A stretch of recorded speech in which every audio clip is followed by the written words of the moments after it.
YouTube, how's it going? So in this video, I'm going to show you the best controller, graphic, and audio settings to use for Warzone Ranked. Now, of course, we just got Ranked Play Resurgence that just dropped this season. I know a lot of you are going to be grinding that. And I also haven't really made a settings video yet. A lot of people do ask what sense I play and all this and all that. So I'm going to use this video to go over everything and give you all the best settings to use. At the end of the day, your settings are going to come down to preference for the most part. There are some that are like a must use, and I will go over them as we go on. Now, if you're someone who watches my streams, yes, we're still wearing the hat. Yes, the trim is still a mess. If you watch on YouTube, guys, never ever cheat on your barber, man. Never cheat on your barber. All right, so first things first, let's go into the controller settings. Now, I literally just use a default PS5 controller. I don't use any back buttons. I do use control freaks on my sticks. So I use a low rise control freak on my left stick, and then I use a high rise one on my right stick. The reason why I use one on my left stick is literally just to get better grip, and the one on my right stick actually raises my analog stick so I can get better precision, control, and all that good stuff. I've used control freaks for years, long before I even had this affiliation. So here's the plug. If you do want a discount, I do have a 12% discount link, which you can find in the description. But yeah, moving on. So I just use literally default button layout because I like to play claw, which is essentially a way of holding your controller, which looks like this. So, while I'm holding the controller like this, I'm aiming at a gunfight, I would use this finger right here to jump and all that good stuff. Now, I did this naturally when I first held the controller years ago. It's not normal. I wouldn't really recommend trying to learn it. Doesn't hurt my fingers, but it probably will hurt yours if you're not used to it. So yeah, I don't use back buttons, but you probably do need them. So anyway, let's get to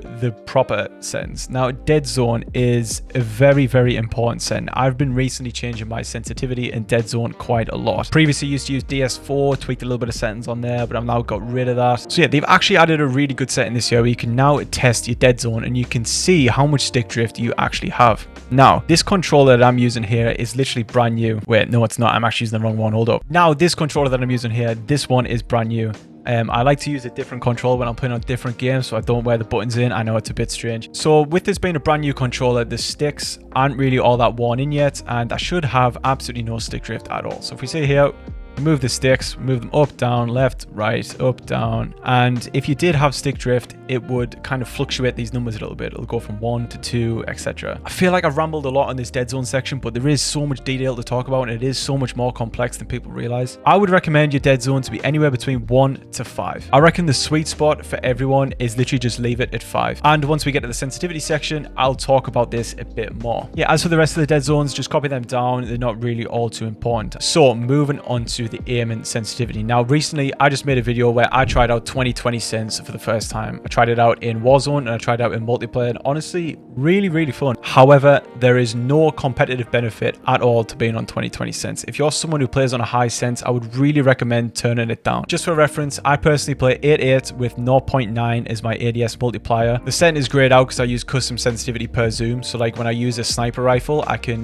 turn it up, which is just here. So I like to play 0.9, and if I use like a higher scope, I can flick a bit faster. But yeah, I play 8.8 0.9. But just to explain to you why I think this is the best sensitivity, I think anywhere between 5 and 9 is the sweet spot, and I don't think it should be going any lower or any higher than that. I personally think 5 might even be too low, but I do believe Jobo plays on 5. So if someone like that is playing on 5 and doing well, it can't be a bad sense. Here's some other examples. Shifty plays 8.8 0.9. He's the World Series champ of the world, alongside Diaz Biffle, who plays 6.6 with 1 ADS. Ahsoka, who in my opinion is probably the second best player in the world, if not the first. He plays 8.8 0.9. You've got the likes of Aiden, who I believe plays 7.7 with 0.9. I could be wrong on the ADS, but I know he plays 7.7. You're probably sensing a common theme here, and I honestly do believe this is the perfect sense. You might be one of those people who think that if someone shoots you in the back, you got to be able to flick around really fast, but it's not really that simple. And I think you get the best aim assist between 6 to 8 sensitivity, in my personal opinion. Now, there is pro players out there. For example, Prodigy EU, he plays 2020. King AJ, he plays 2020. All top players in Europe. So if you do play a high sense, it doesn't mean you can't succeed. But the people who do play on this high sense,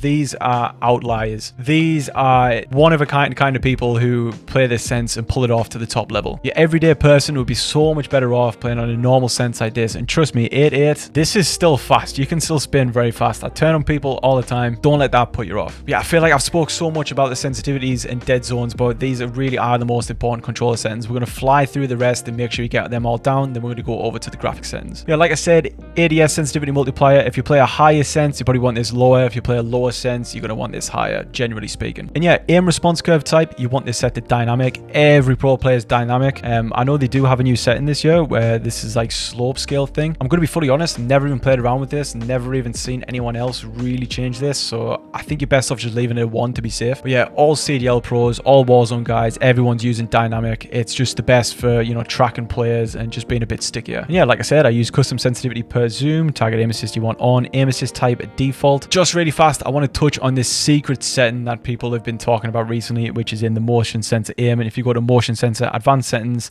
and you got FOV sensitivity scaling, I've seen a lot of people in the Warzone scene saying if you turn this off, it's going to make your aim stickier. Don't want to break this down too much, but everyone who's talking about that, it's just placebo. Guys, we have motion sensor behavior turned off. Changing these settings doesn't do anything. If anyone's telling you that setting makes a difference, it's placebo. It doesn't make a difference, guys. It's been tested. It's false. So yeah, moving on to gameplay, automatic tactical sprint. Absolutely, you want that on. I believe this is G8 in the CDL, but yeah, you definitely want that on. Single tap sprint, also G8 in the CDL. Definitely want that on. You just want to be moving as fast as possible. You don't want to have to break your stick all the time. Genuinely, I would have no analog stick left if I had to keep pressing sprint all the time. Yeah, I'm going to just keep scrolling down these, and then I do want to touch on this one. This is a brand new set. It only just got added this season when rank dropped, and it's your slide and dive behavior. Now, previously, you used to have this on slide only because otherwise you would have a really big delay when you slide. Setting this to slide only would make your slide about 30% faster, but they've just added an update where it's now hybrid, basically where you tap to slide, or if you tap it while sprinting, you'll do a dive. Now, there's that really nice mechanic in Warzone where if you jump off a building and you do like a dolphin dive and then pull your chute, you'll get like a little speed boost. So it's nice to be able to do that again. So make sure you set that to hybrid. And yeah, guys, rest of the settings, you just want to just copy these down here.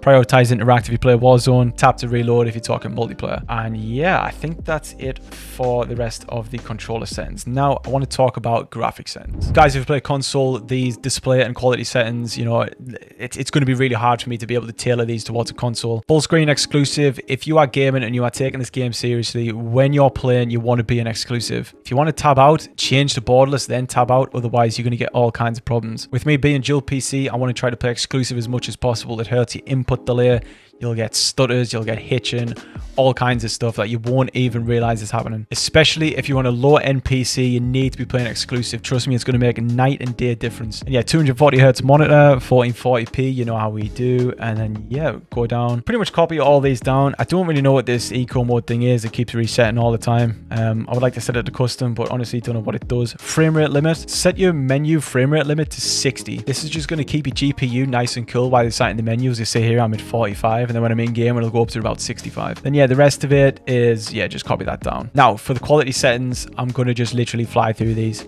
Copy these down. Fidelity FX CAS is the #1. Set the strength anywhere between 80 and 100. This just helps your visibility so much. Like if you're not using this, you're going to really struggle to be able to see. Things like DLSS is really good for frames, but it's so bad for visibility. You just want Fidelity FX CAS, trust. I think even console have this, so if you're on console, definitely make sure you put this on. It's such a big difference. And yeah, just feel free to copy all these down. These are basically tailored towards getting the best frames possible. We don't want to sacrifice too much quality. We still want to be able to see what's on the map. They're going to look just fine in game, but it's going to get you the best frames possible. For view, I play 117 field of view, a bit weird, but I think 120 is just slightly too much. I don't know why. ADS field of view unaffected. If anyone is playing independent field of view in 2024, I don't know how you made it this far. Yeah, change that to affected. You'll thank me later. Weapon field of view set to wide, motion blur all off. If you play with motion blur on, one thing I can't understand motion blur. I think some keyboard and mouse players do it, but yeah, if you're on controller, no chance. Set all these camera movement to least.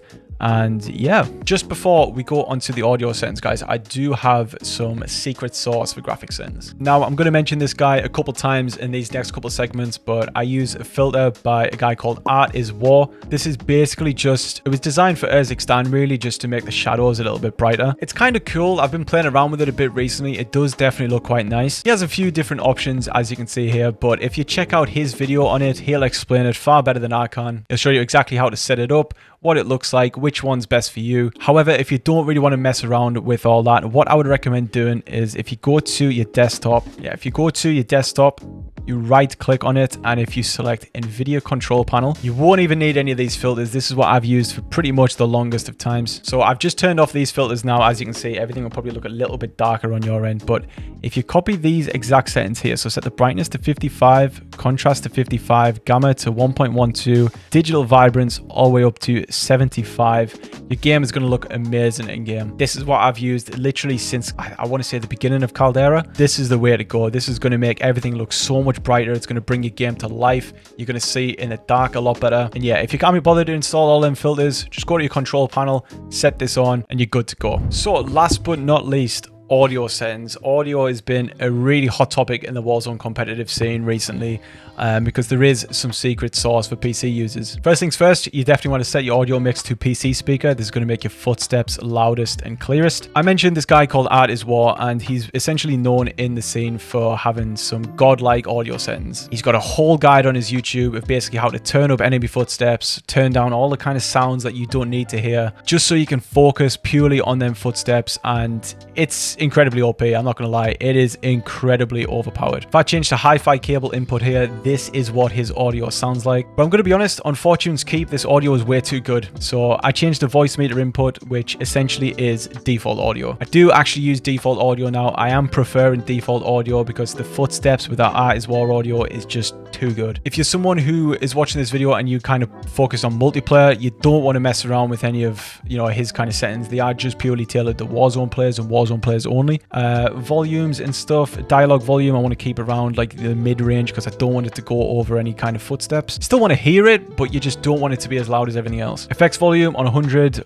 Cinematics music on 0, gameplay music on 0. I don't want to see anyone listening to music in game. And then of course you've just got your voice chat stuff and all that good stuff. Now I don't really touch any of this. I don't even use any of the in-game features for conversations. As you can see, I have a game voice channel just set to party only because I don't like things like proxy chat. I think it just gets in the way. I just want to play the fight how I would normally play the fight. I don't want people blasting music down my ear, and you know, people that connect mics and they got the family eating tea and stuff or in the living room while they're trying to play. Like, it just puts me off when I'm trying to take gunfights, man. So there we have it. I think that is it for the video. That is the best controller, graphic, and audio settings for Warzone 2. Actually, I think we call it Warzone 3 now. Yeah, Warzone 3 and Modern Warfare 3 ranked player. So yeah, if this video does help you out, please be sure to leave a like. It helps with the algorithm and all that sort of stuff. Helps the video get pushed out and helps bring new faces to the channel. And if you are one of those new faces, I'd really appreciate it if you hit that subscribe button down below. But yeah, without further ado, I hope you enjoyed, and I shall catch you in the next one. Peace.